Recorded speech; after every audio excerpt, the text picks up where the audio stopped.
Salam sejahtera Malaysia, terima kasih kerana menonton video-video dalam channel ini. Sebelum kita mula, jangan lupa untuk tekan tombol subscribe, share, like, dan komen. Let's go! Salam sejahtera dan salam perpaduan. Berita seterusnya dipetik daripada Malaysia kini bertajuk Mahu selamatkan Melayu, kembalikan yang disakau kepada orang Melayu. Berita penuh, Perdana Menteri Anwar Ibrahim membidas hartawan yang mahu menegakkan hak Melayu tetapi sebaliknya bertindak memperkayakan diri dan keluarga sendiri. Dia berkata, jika golongan berkenaan benar-benar serius untuk menyelamatkan orang Melayu, mereka boleh menyerahkan separuh keuntungan mereka. Kalau betul nak selamatkan Melayu, saya nak bagi tahu pembesar-pembesar, tuntun Tan Sri yang kaya-kaya ini, betul nak tolong Melayu, yang ambil keuntungan bilion-bilion untung bagi setengah kepada orang Melayu besok, katanya pada majlis Rumah Terbuka Madani di UiTM Pulau Pinang hari ini. Anwar juga menyebut nama bekas Perdana Menteri Dr. Mahathir Mohamad dan bekas Menteri Keuangan Daim Zainuddin. Kata pengurusi Pakatan Harapan PH itu, jika mereka serius untuk menegakkan hak orang Melayu, apa yang disakau mesti dikembalikan kepada orang Melayu. Berapa kekayaan? RM 10 bilion, RM 15 bilion. Betul nak tolong Melayu? Ya. Betul nak jadi pejuang Melayu? Ya. Betul nak hidupkan Melayu? Yang kamu sakau itu kamu kembalikan kepada orang Melayu, katanya. Pada masa lalu, Anwar mendakwa bahawa ramai pemimpin politik telah mengumpul kekayaan besar-besaran. Tambahnya, tindakan akan diambil terhadap individu rasuah yang menyalahgunakan kuasa mereka, termasuk mereka yang bergelar Tun dan Tan Sri. Salam sejahtera dan salam perpaduan. Berita seterusnya, UMNO pun selepas ini janganlah desak lagi pengampunan Najib. Ribut kecil yang berlaku disebabkan UMNO tersinggung dengan kenyataan Khalid Samad berkenaan pengampunan Najib Razak akhirnya reda dan boleh dikata selesai setelah timbalan Presiden Amanah Salahuddin Ayub menunjukkan sikap budiman membuat permohonan maaf secara terbuka. Salahuddin membuat permohonan maaf kepada UMNO itu dengan beliau sendiri menyampaikannya kepada Presiden UMNO Ahmad Zahid Hamidi. Bersempena dengan Hari Raya Aidilfitri ini, saya sebagai pihak Amanah mohon maaf di atas kenyataan yang dikeluarkan pengarah komunikasi parti Khalid Samad baru-baru ini, dan sekiranya kenyataan itu menyinggung ataupun melukakan UMNO, maka kami minta maaf dengannya, katanya ketika hadir majlis Rumah Terbuka Zahid Hamidi di Putrajaya semalam. Sebelum itu, Khalid sendiri turut memohon maaf kepada UMNO jika kenyataannya yang merayu Agong menolak pengampunan Najib telah membuatkan parti itu tersinggung. Cuma tidak seperti Salahuddin yang berjumpa sendiri dengan Zahid Hamidi, Khalid hanya mengemukakan permohonan maafnya melalui media sahaja. Bagaimanapun kata beliau, perkara itu cuma suatu perbezaan pendirian dan jika UMNO berasa tidak puas hati, tiada masalahnya baginya untuk memohon maaf. Apa yang boleh dipelajari daripada isu ini? Oleh kerana UMNO dan PH sebelum ini adalah bermusuhan, tetapi kini bersama-sama dalam membentuk kerajaan, kedua-dua pihak seharusnya lebih pandai menjaga hati serta perasaan masing-masing. Ia bukan saja kepada Amanah atau mana-mana komponen dalam PH, bahkan juga kepada UMNO.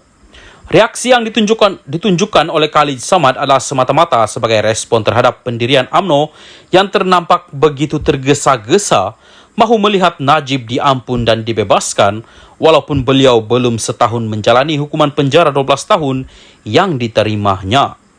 Reaksi Khalid Samad yang tidak mahu Najib dibebaskan secara realitinya bukan saja dikongsi oleh majoriti penyokong dan pendukung PH, tetapi juga dikongsi oleh majoriti rakyat negara ini.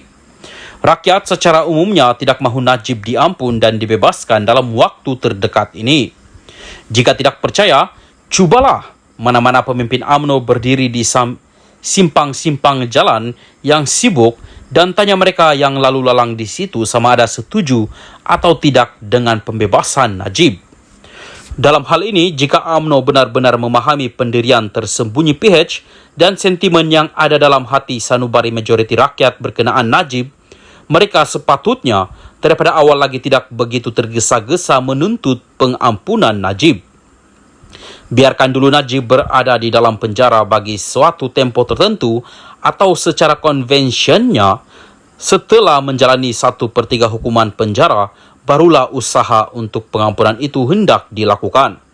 Lagipun, UMNO kena hormat jugalah sikit dengan keputusan hakim-hakim mahkamah yang arif lagi bijaksana dengan majoriti 13-1 itu terhadap kes itu.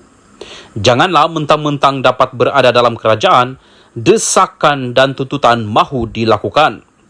Pokoknya, jika tiada tuntutan tergesa-gesa daripada UMNO, respon daripada Khalid Samad juga pasti tidak muncul.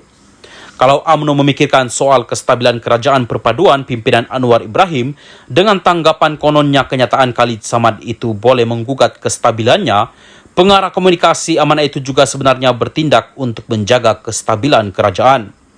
Menampakkan seolah-olah kerajaan mendorong atau membantu pengampunan Najib tidak hanya mengancam kestabilan Anwar dalam memimpin kerajaan, malah seperti membekalkan peluru percuma kepada blok pembangkang PN dalam fasa-fasa perjuangan seterusnya. Haruslah difahami situasi Najib tidak sama dengan Anwar yang memang agenda untuk membebaskannya dijadikan antara teras manifesto pada PRU 14 lalu. Disebabkan pengundi atau rakyat mahu melihat Anwar dibebaskan dan menjadi Perdana Menteri selepas Tun Mahathir Mohamad, itulah sebabnya maka PH diberi kejayaan dan BN ditumbangkan pada PRU 2018 lalu. Tetapi, UMNO dan BN pada PRU 15 baru-baru ini bukan saja tidak menang, malah merosot jauh jumlah kerusi yang dimenanginya. Ini bermakna agenda membebaskan Najib tidak ada dalam hati sanubari pengundi dan rakyat pada PRU 15 baru-baru ini. Memahami semua ini dan belajar daripada ribut kecil yang baru saja berlalu, UMNO selepas ini tidak sepatutnya lagi bercakap mengenai pengampunan dan pembebasan Najib. Selagi UMNO berada bersama PH yang mereka sendiri tahu dan faham pendirian gabungan itu berhubung kedudukan Najib, eloklah mereka duduk diam-diam dan memberi fokus sepenuhnya kepada pengukuhan kerajaan dan bersama-sama menjaga rakyat bagi mendepani 6 PRN dan PRU tahun 2027 akan datang. Agenda membebaskan Najib hanya sesuai dijelmakan semula selepas PRU 16 nanti, dan sebelum tempoh itu, kunci mulut masing-masing buat sementara waktu dan demi menjaga perasaan rakan-rakan dalam kerajaan. Jika UMNO tahu mengunci mulutnya, Khalid Samad pun tentu lebih tahu mendiamkan dirinya. Syabuddin Hussein, 1 hari bulan 5 2023.